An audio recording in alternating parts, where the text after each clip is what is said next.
talk about Smackdown from April the 11th, 2025. Oh boy. This show, man. Triple H, boy, your mans keep putting out videos of only himself in the Hall of Fame. I forgot everybody else was even going to the Hall of Fame. I forgot there was going to be a Hall of Fame ceremony. I thought it was all about Triple H. But then again, it is the HHHOF, man. The Hunter Hearst Helmsley Hall of Fame. That's what it is. Who's talking about the natural disasters? I haven't even heard that Fred Otten is even going to be there. And matter of fact, they put up a placard of all the people who are going to announce and, induct other people into the Hall of Fame. They didn't even bother when it comes to the natural disasters because nobody cares who's putting them in the Hall of Fame. This is the kind of stuff I'm tripping on. The amount of Triple H glazing. I mean, absolute glazed donuts. I'm talking Dutch girl over Triple H is ridiculous. I'm sorry, that reference is a little too local. Krispy Kreme all over the Triple H thing. They got Krispy Kremes everywhere, right? Dunkin' Donuts. How about that? Tim Hortons or whatever donut place is your favorite. Anyway, let's talk about this show, okay? I promise not to take too long, but I want to be somewhat thorough in trying to understand the product because I don't understand the product.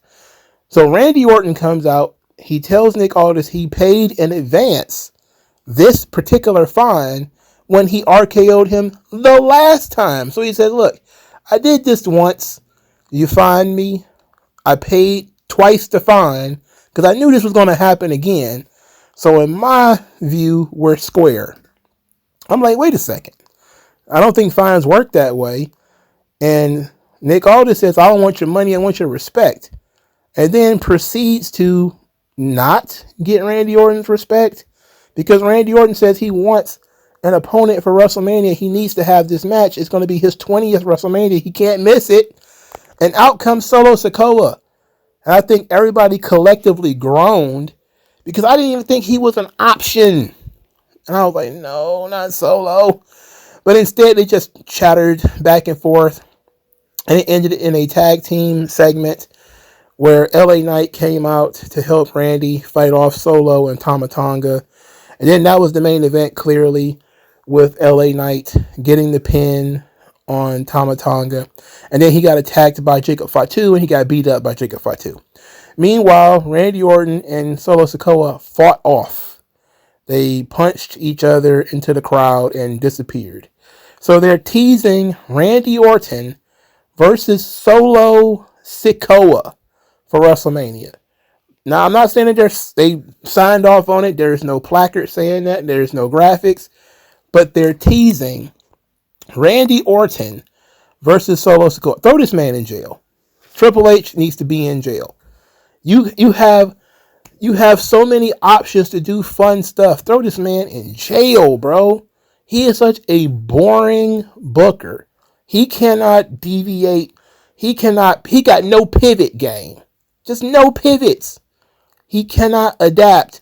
He's one of the most unadaptable, non-pivoting bookers I've ever seen. He can't make this work. All you got to do is say, Randy, you're going to have a match at WrestleMania, and it's going to be against a hand-picked opponent by me. It's going to be a wild card of some type. That's all you got to do.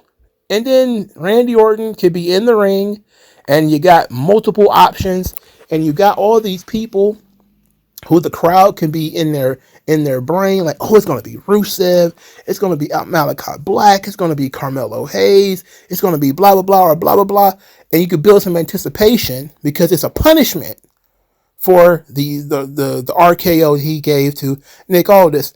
That's really all you had to do, and you could have just gave yourself some time to figure it out.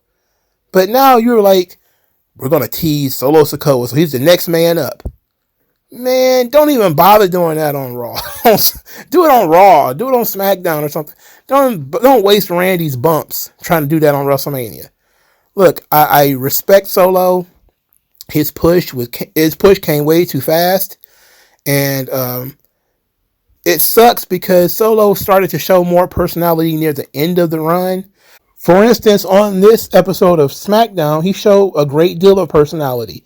He got more comfortable talking how he talks and not how they wanted him to talk as the tribal chief.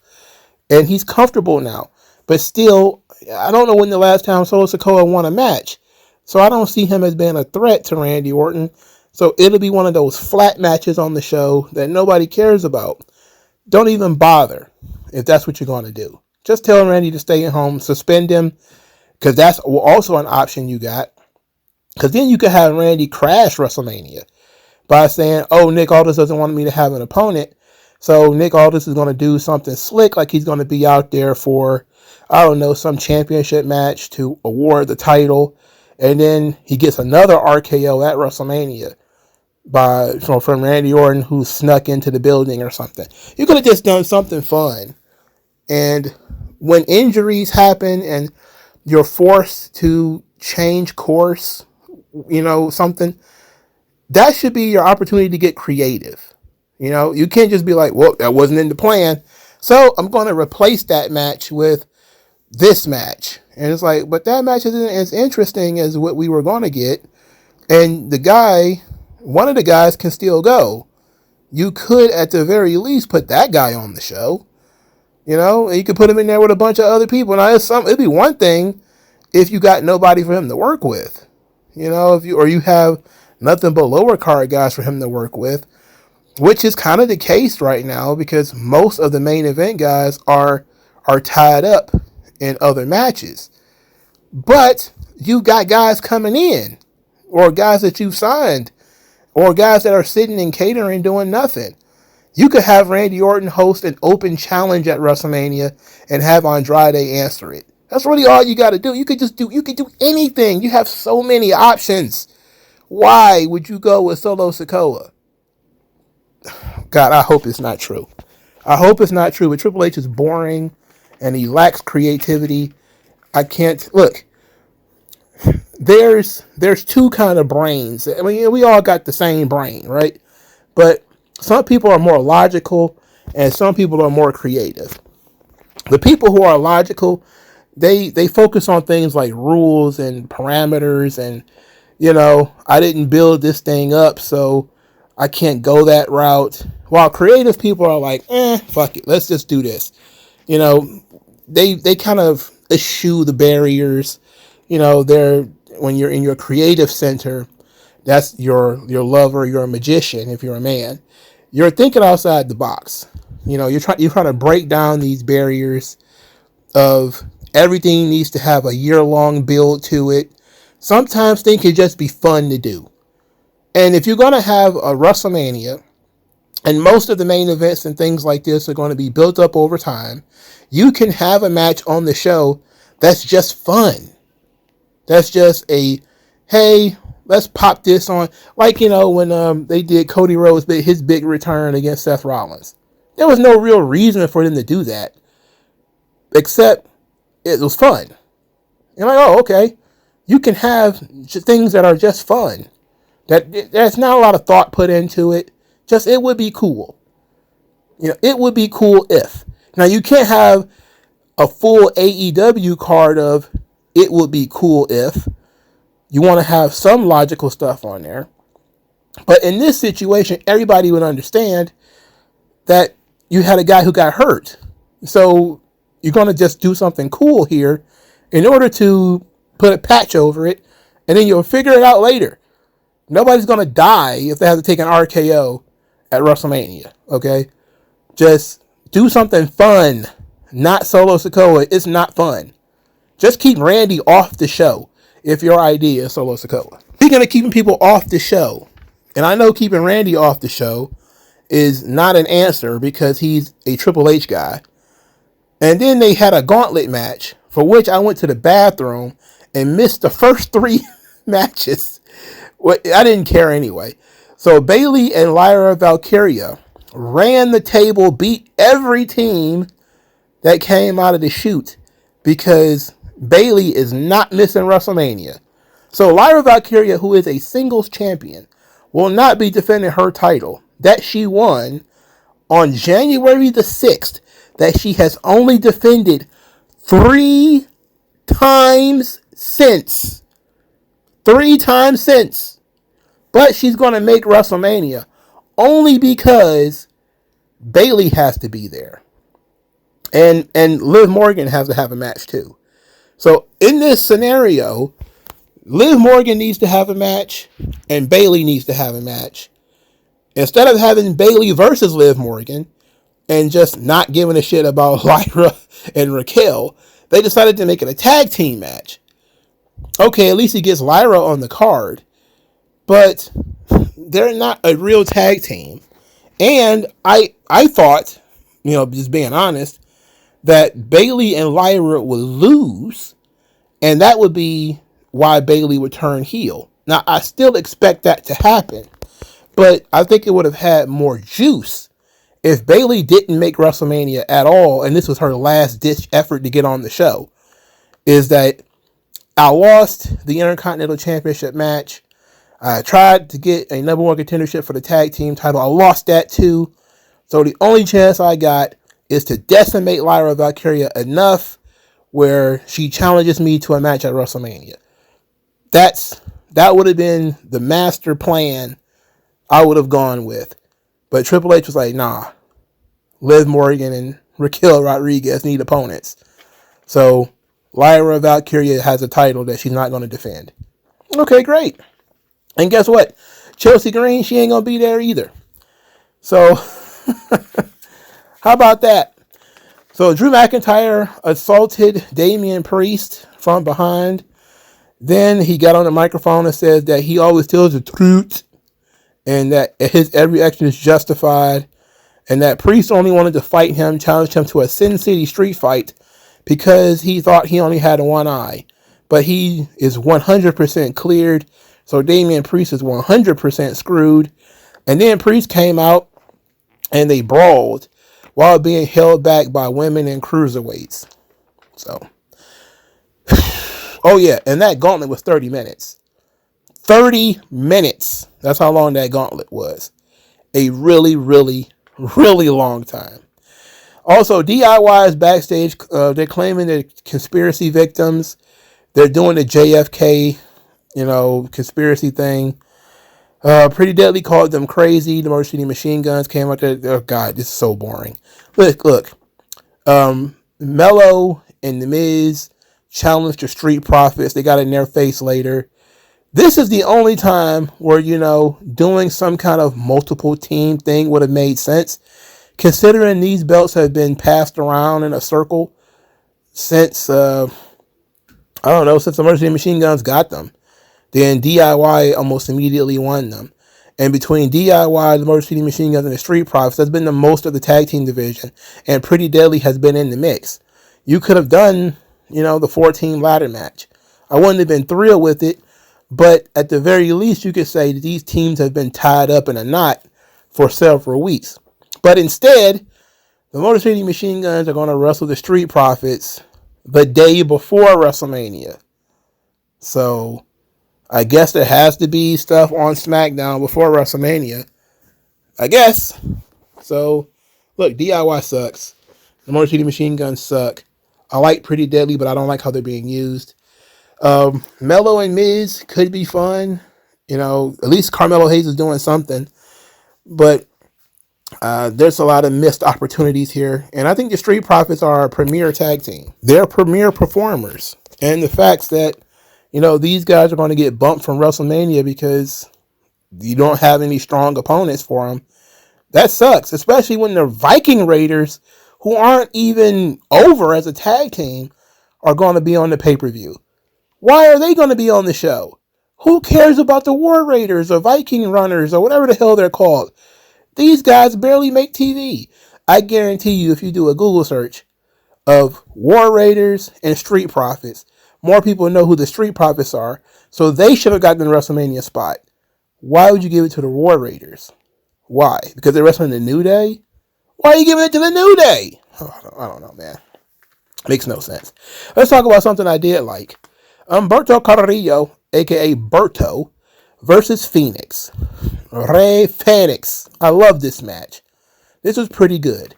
I'm a big fan of Umberto, and I have been for a while.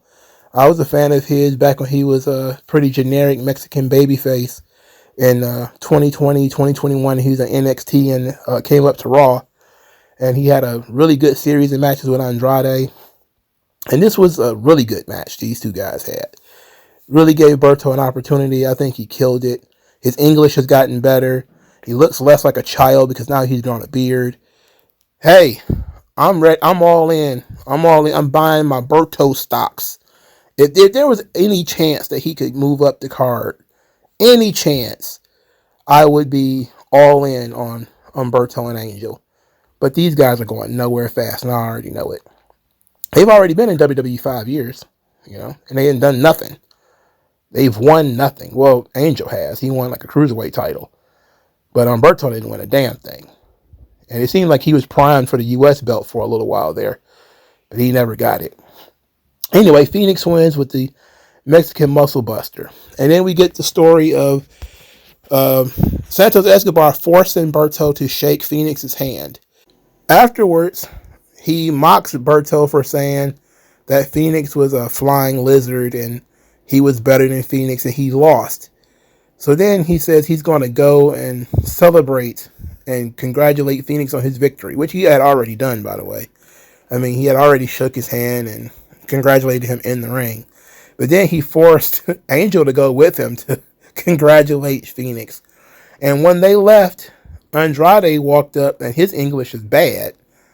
He says that Phoenix is a good wrestler, great wrestler. But he says, Berto, you're a good wrestler too. And you should walk around with your chin up. And Berto told him to go mind his own business. Look, I like this. They're going to split Legado del Fantasma. They're going to split Berto and Angel, apparently. I like it. It's not really unique. It's not really all that different. But it gives all of these guys something to do. And I'm okay with, because I like all of these people, including Santos Escobar. And I want these guys to be featured on television, even if it means they have to wrestle each other. And I know people hate that when the Latinos have to team up or face each other or whatever. I don't care, because if they were in Mexico, they would be either teaming up with Mexicans or wrestling Mexicans. So who gives a shit if they do it in WWE?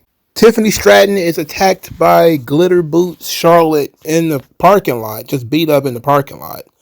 Then Roxanne Perez is chatting, and she gets into it with Tiffany Stratton, and they have a match.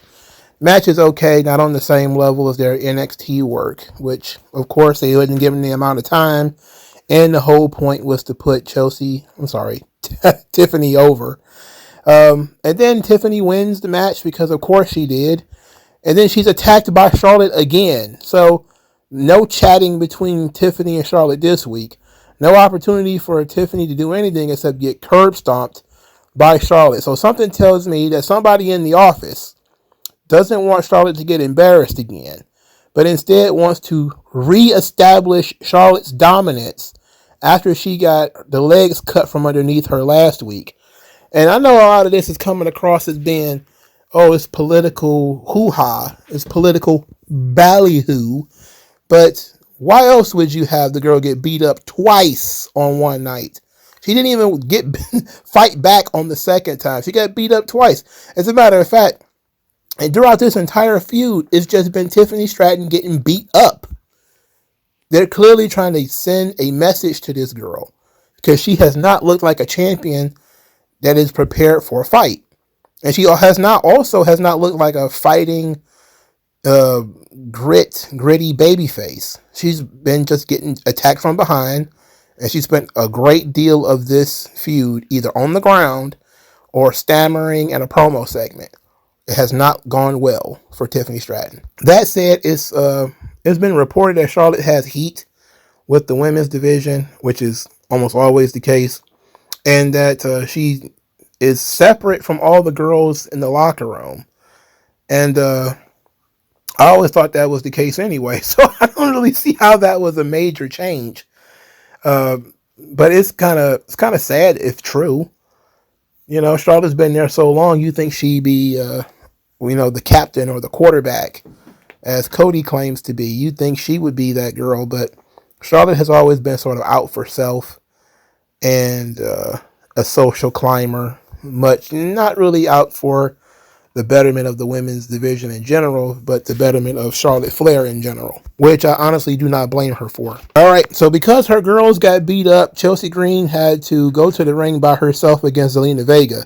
They completely botched, screwed up, or ruined the finish to this, and Zelina won by countout. This was trash. Both of them should be embarrassed that this even occurred. Later, Jade and Naomi both had promo segments where Naomi said that Jade is a snake and that it eventually would have been her that would have been attacked and pushed onto a windshield. And now that Jade is back, Bianca won't even speak to her. But now she realizes that it's not about the glow. It's about herself. She's not playing, second fiddle to anybody. So she suggests that Jade proceed with caution. Jade said that Naomi's time has run out and that her insecurities, that the glow has started to fade, is the reason why she was attacked. She attacked her because she was jealous and that a storm is coming. Okay, I still think this is one of the better feuds on the show, even though some of the acting is a little weird. It's very Tyler Perry-ish over in the Naomi, but she's trying her best, man. She's not a trained actress. She was a dancer, bro, who got into pro wrestling. I mean, what do you expect? All right, so then we get into the Cody Rhodes promo, which is the last thing for me to discuss. It is Then, Now, Forever, the promo. So there are 6 variations of the WWE Championship sitting there as Cody Rhodes is walking about, talking about how the title is the standard of greatness, and he holds it, but it won't always be him. He's doing this. He's going to fight John Cena. He's going to protect the next 20 WWE champions, who some might be from NXT, some might be from the WWE ID, but he's doing this for the next 20. He has to defend the WWE Championship for the future of the company. And John Cena, he says, I have this tattoo on my neck like I'm a common fan. And I say, so what? When I see these championship belts, I look at them and I see Latino heat. I look at this and I see a young man trying to find himself. Does that sound familiar, John? A young man trying to find himself? He says, John Cena's always teaching. He's always preaching. And I get to teach John Cena something I learned from my dad as a career babyface. Career babyface? We're talking like that on TV now? Oh no, you're going to insult the fans' intelligence. You're going to insult the fans' intelligence. The fans, these people, they're allowed to love someone else. Oh God. He says, I'm the captain, but this is a team. And I'm doing this for Liv Morgan and Carmelo Hayes and Roseanne Perez and everybody else backstage.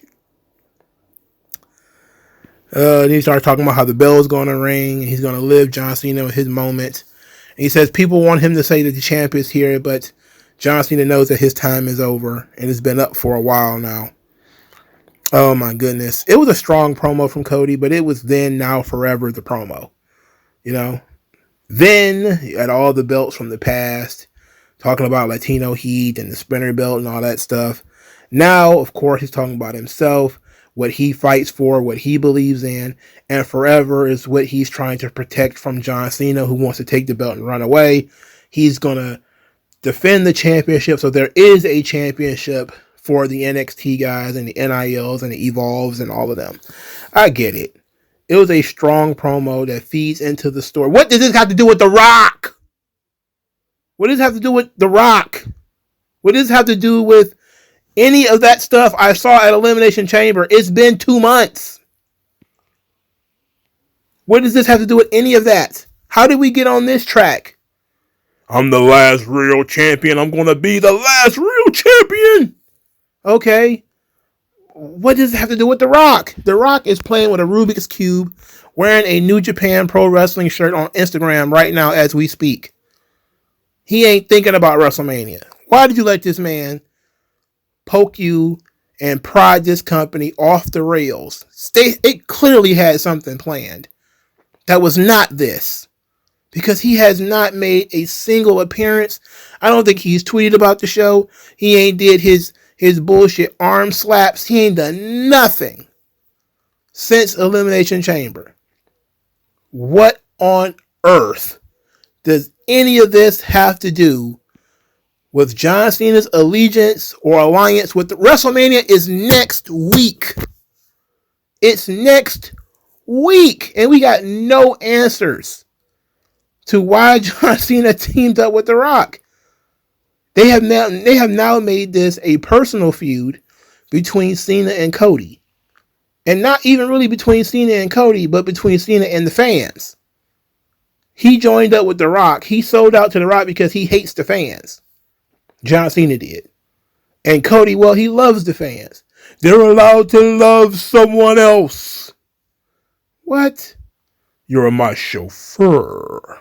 It's the shit. Jesus Christ, man. The video package gonna hit like crack in the 80s, but this feud has been terrible. The booking of this show has been dreadful. Smackdown has been bad ever since they started doing them 3 hours. But I can tell you this, it's been really bad in the road to WrestleMania, specifically in these main events. When it comes to the CM Punk, Roman Reigns, Seth Rollins thing, all they showed was a history package of CM Punk talking about how much he loves Paul Heyman and how great a guy Paul Heyman is.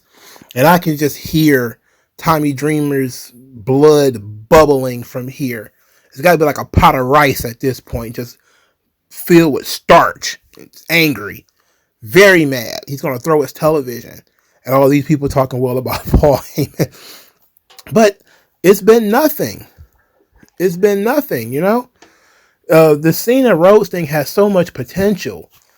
And they got all these championships and all this stuff going on. And you would think they would book a better show than this. But they haven't. I mean, you look at... Let's talk about the cards, by the way. I forgot about that. I was about to sign off. But let's talk about these cards. So WrestleMania Night 1. Naomi versus Jade Cargill. The New Day versus the War Raiders. Rey Mysterio versus El Grande Americano. LA Knight versus Jacob Fatu. Tiffany Stratton versus Charlotte Flair. And Roman Reigns versus CM Punk versus Seth Rollins. This is night 1 of WrestleMania. It looks like a Smackdown. It looks like a Smackdown in which both Roman Reigns or CM Punk is going to wrestle. Bro, no. This is not it. I mean, as one card, this would still be very weak. But as 2 cards, it's very, very soft. It's extremely soft. Look, do I think Rey Mysterio versus El Grande Americano was going to be a good match? Yes, I think they're going to go out there and have a really good match because Chad Gable is amazing. You know, do I think Charlotte and Tiffany are going to have a good match? Yes. Do I think that Roman and CM Punk and Seth Rollins are going to have a good match? Probably. Do I think everybody's going to go to the bathroom during the War Raiders match? Indubitably, blah, blah, blah. Do I think Jacob Fatu is finally going to win a title? Sure. But this doesn't feel like a WrestleMania card because there's only a couple of matches on here that has any substantial build. Naomi and Jade does. That has substantial build. Charlotte and Tiffany does because Charlotte won the Royal Rumble. But Seth Rollins versus Roman Reigns versus CM Punk is the kind of thing that would have been booked for Battleground. You know, Great Balls of Fire kind of event. Not a WrestleMania main event, but whatever. Now, night 2 WrestleMania is a little bit stronger. You got Io Sky, Bianca Belair, Rhea Ripley, Braun, Dominic, Penta, and Finn Balor, Liv Morgan and Raquel versus Lyra and Bayley, AJ Styles versus Logan Paul, and Damian Priest versus Drew McIntyre, and Cody Rhodes versus John Cena. a little bit of a stronger show here. There seems to be more storyline on this show. The only match that doesn't really have a substantial storyline behind it is AJ and Logan Paul. And that's basically going to be your indie wrestling highlight reel match where they're going to go out there and do, athletic stuff. But most of the stuff here has storyline engagement. So it's a stronger night. But just looking at this thing, I'm not thrilled about this WrestleMania at all. This shit weak. It's like going to the bar, buying an expensive drink that's mostly ice. That's what it feels like.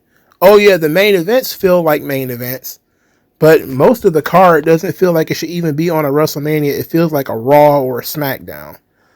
And this is y'all boy. This is the Triple H era.